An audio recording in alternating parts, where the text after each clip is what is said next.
नमस्कार। पाकिस्तान जब से अस्तित्व में आया, तब से ही उसकी नापाक निगाहें जम्मू कश्मीर पर टिकी रहीं।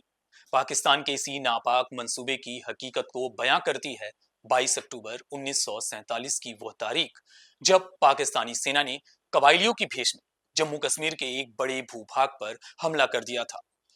पाकिस्तान ने इस ऑपरेशन को नाम दिया ऑपरेशन गुलमर्ग। जम्मू कश्मीर पर हुए इस पाकिस्तानी हमले की पटकथा लिखी पाकिस्तानी सेना के मेजर जनरल अकबर खान ने। अकबर खान ने ही इस आक्रमण की योजना और रणनीति बनाई और फिर कबायलियों के भेष में पाकिस्तानी सेना को जम्मू कश्मीर में भेजकर इस कत्लेआम को अंजाम दिया। पाकिस्तानी सेना जब जम्मू कश्मीर में इस हमले को अंजाम दे रही थी, उस वक्त एक अमेरिकी पत्रकार मार्गरेट बर्क वाइट इस आक्रमण के दौरान जम्मू कश्मीर में थी।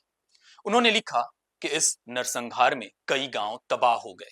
पाकिस्तानी सेना मासूम बच्चियों महिलाओं के साथ बलात्कार किया और सैकड़ों हिंदू सिख महिलाओं को अगवा कर अपने साथ ले गए। मेजर जनरल अकबर खान के अलावा इस हमले की योजना बनाने वालों में मोहम्मद अली जिन्ना का करीबी सरदार शौकत हयात खान भी शामिल था। शौकत हयात खान ने हमले के बाद the nation that lost its soul नाम से एक किताब लिखी, जिसमें यह स्वीकार किया कि उसे कश्मीर ऑपरेशन का पर्यवेक्षक नियुक्त किया गया था।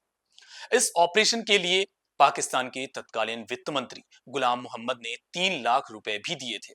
मेजर जनरल अकबर खान ने तय किया था कि 22 अक्टूबर 1947 को जम्मू कश्मीर पर हमला शुरू किया जाएगा। इस हमले को अंजाम देने के लिए सभी हमलावरों को 18 अक्टूबर तक एबटाबाद में इकट्ठा होने को कहा गया था। आज से ठीक 77 वर्ष पूर्व पाकिस्तानी सेना ने एक साथ मुजफ्फराबाद, भिंबर, कोटली, पुंछ और मीरपुर पर हमला कर दिया। चूंकि जम्मू कश्मीर का अभी भारत के साथ अधिमिलन नहीं हुआ था, लिहाजा भारतीय सेना भी वहां नहीं पहुंच सकती थी। कबायलियों की भेष में पाकिस्तानी सैनिक इंसानियत की सारी सीमाओं को लांघते हुए मुजफ्फराबाद से लेकर बारामूला तक जिस तरह से हजारों हिंदुओं सिखों का कत्लेआम मचाया, उसकी बानगी मानव इतिहास में कभी नहीं मिलेगी। बात करेंगे मुजफ्फराबाद नरसंहार की। कबायलियों की भेष में पाकिस्तानी सैनिकों की क्रूरता का वर्णन करते हुए उस वक्त ख्वाजा अब्दुल समाद कहते हैं कि अधिकतर हिंदुओं की संपत्तियों को आग लगा दी गई, कई हिंदुओं और सिखों की निर्मम हत्याएं कर दी गईं और अभी भी उनकी लाशें उनके घरों में या सड़कों पर पड़ी हुई थी।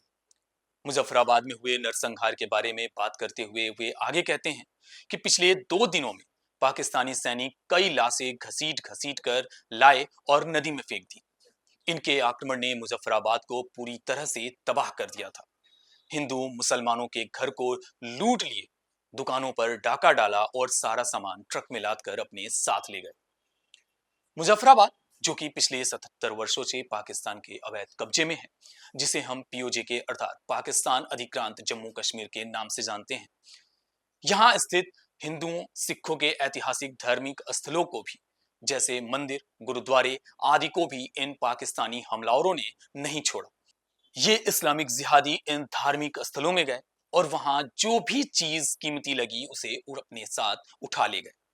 मंदिर में स्थित सभी प्रतिमाओं को हमलावरों ने खंडित व अपवित्र कर दिया। इन सभी ऐतिहासिक धरोहरों से उन इस्लामिक जिहादियों को कुछ भी मिलता, सब एक जगह जमा करते और फिर समेट कर अपने साथ ले जाते। यहां से हर चीज ट्रक में लादकर उत्तर पश्चिम सीमांत प्रांत नॉर्थ वेस्ट फ्रंटियर प्रोविनेंस में भेज देते।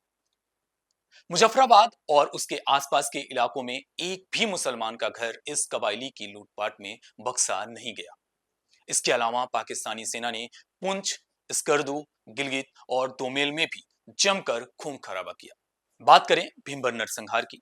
24 अक्टूबर 1947 को पाकिस्तानी सेना ने भिंबर पर धावा बोलकर वहां अंधाधुंध हिंसा की, लूटपाट और आगजनी की, महिलाओं की इज्जत लूटी, हजारों निर्दोष लोगों की निर्मम हत्या की और भिंबर को अवैध तरीके से कब्जा कर लिया। आज भिंबर पाकिस्तान अधिक्रांत जम्मू कश्मीर का हिस्सा है। कोटली नरसंहार। सोची समझी साजिश के तहत पाकिस्तानी सेना ने जम्मू कश्मीर के कोटली में हमला किया। पाकिस्तानी सैनिकों ने यहां भी सामूहिक बलात्कार, बड़े पैमाने पर लूटपाट, आगजनी, तोड़फोड़, अपहरण और हजारों महिलाओं, बच्चों और पुरुषों को क्रूरता से मौत के घाट उतार दिया। पाकिस्तान के इस अत्याचार के बाद हजारों लाखों की संख्या में लोग इन इलाकों से विस्थापित होने के लिए मजबूर हुए, जो बाद में देश के अन्य अन्य हिस्सों में बस गए। लेकिन आज 77 वर्ष बाद भी उनके दिलो दिमाग में पाकिस्तान द्वारा दिया गया वो दर्द हरा है। 22 अक्टूबर 1947 जम्मू कश्मीर के इतिहास का वो काला दिन है जिसे कभी भुलाया नहीं जा सकता। आज का दिन उसी स्मृति को पुनः याद करने और पाकिस्तानी सेना के इस हमले में बलिदान हुए हजारों हिंदू सिखों को श्रद्धा सुमन अर्पित करने का दिन है। नमस्कार। जय हिंद।